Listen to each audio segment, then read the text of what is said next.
What's up guys? This is Koro. Welcome to my channel. Nag-share ako ng opinions ko, experiences at iba pa na related sa crypto, NFT or Web3 projects.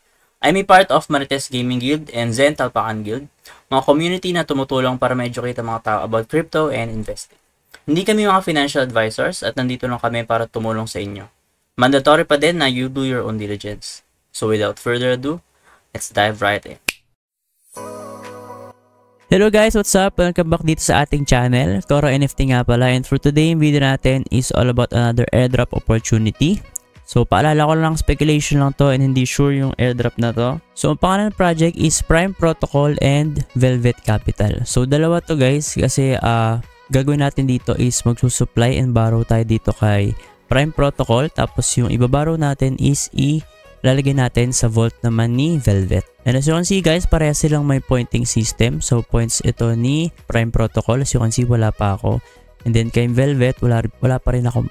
And then kay Velvet, same, wala pa rin akong point. So umpisahan ko pa lang to right now. So to start, ang gawin nga natin is magde-deposit tayo. So kiklik ko tong deposit. So kayo na mabahala guys kung ano yung de-deposit nyo. Ako guys, ang de-deposit ko is USDT. So ito guys yung mga asset nyo sa baba, no?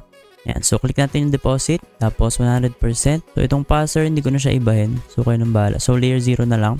And then, network yan. BNB chain yung network natin. So, approve lang natin. Yan. Tapos, syempre, may gas fee tayo mabayaran for approval. So, guys, I suggest na pagka dito, huwag nyo ilalagay itong, kung ano yung nakalagay dito. So, ibahin nyo siya gawin yung max. Ayan, 110. So, para kung ano lang yung mismong USDT na i-deposit mo, yun lang yung pwede na lang galawin. So after natin ma-approve, di-deposit na natin siya. So may gas fee tayong babayaran. So as you can see, around parang nasa $2 yung binayaran kong gas fee. So check natin dito sa activity. And as you can see, ayan, $1.31.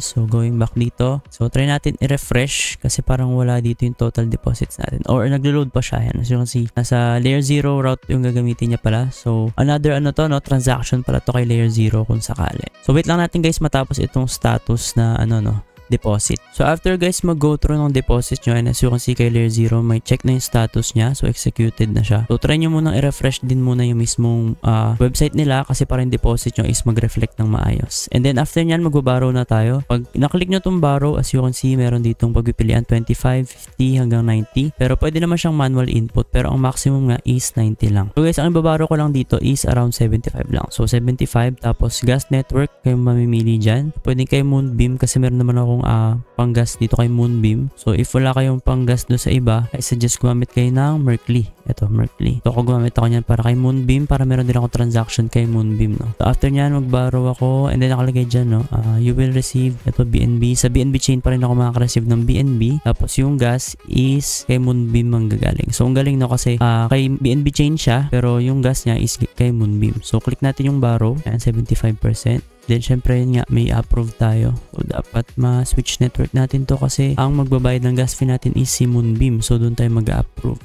And as you can see, mura naman yung gas dito kay Moonbeam. So, click natin yung confirm. And guys, as you can see, transaction submitted. So, hintayin ulit natin yan ma-execute. And guys, as you can see, na-go through na rin yung mismong borrow natin. So, nakalagay yan 39.57. So, pwede natin siyang i-check dito kay Debunk. So, as you can see, ito yung Debunk account ko, yung address ko, and ayan, pumasok naman yung BNB natin sa BNB chain. Ayan, 39.6. So, going back dito. So, okay na tayo dito kay Prime Protocol. Next naman natin is si Velvet. So, as you can see, nandito tayo kay Velvet. So, gumawa ko ng steps din dito, guys. So, lalagay ko naman siya parehas kay Prime tsaka kay Velvet sa description natin. So, ang gagawin natin is connect lang tayo, tapos sign. Tapos, punta kayo sa airdrop tab. Tapos, mamili kayo ng vault doon. So, ang recommend natin is si Vet Airdrop Vault. So, ang nag-recommend sa atin ito is si Zid. So, yun, as you can see, tayo sa airdrop tab. Tapos, search natin to, si Vet Airdrop Vault. So, search natin. Ayan, Vet Airdrop Vault. Tapos, enter mo lang. And as you can see, cash. So, dalawa siya, no? So, check natin parehas. So, 0.20.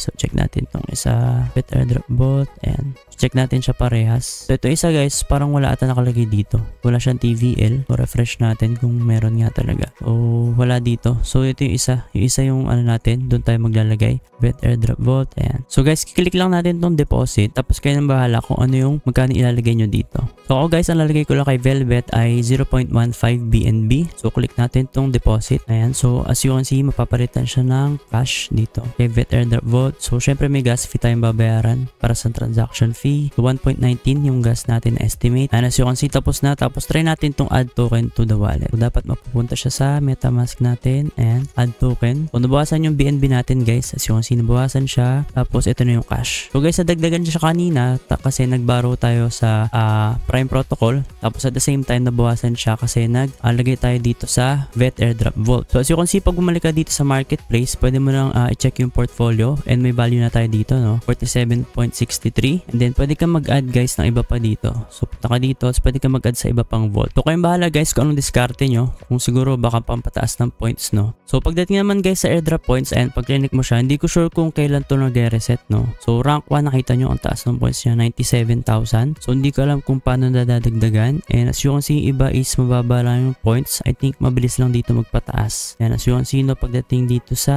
ang pinakamataas lang naman guys, itong parang top 10 or top 15 or top 20 yan. Pero pagdating dito sa iba, top 35, I think kaya naman natin itong habulin. So check natin kung paano magpapataas dito. I think mas maganda pagka mas madaming vault kang paglalagyan, no? And I think may ambag din dito yung mismong time kung kailan ka or gano'ng katagal yung mismong din-deposit mo dun sa vault. So yun lang guys para kay Prime Protocol tsaka kay Velvet. Pero ang maganda nga dito guys, kapag gusto nyo, ang gawin nyo is yung deposit nyo dito, mag-borrow kayo, tapos kung ano yung binarrow nyo, yun lang i-deposit nyo dito. Kasi guys, sinagdagan ko ng konti. So kayo nang bahala guys kung paano diskarte nyo, no? Basta ako guys, binigay ko kung paano yung process nya. So sobrang dali lang naman. Deposit, borrow, and then maglalagay kayo dito sa vault. So yun lang, if ever may mga questions kayo, clarifications, ganun, if nalilito kayo, pwede kayo mag-comment sa ating comment section. And if ever may gusto kayong PM sa akin, i-DM, pwede nyo akong kontakin via TikTok and Facebook. Yun lang guys, and see you sa ating next video.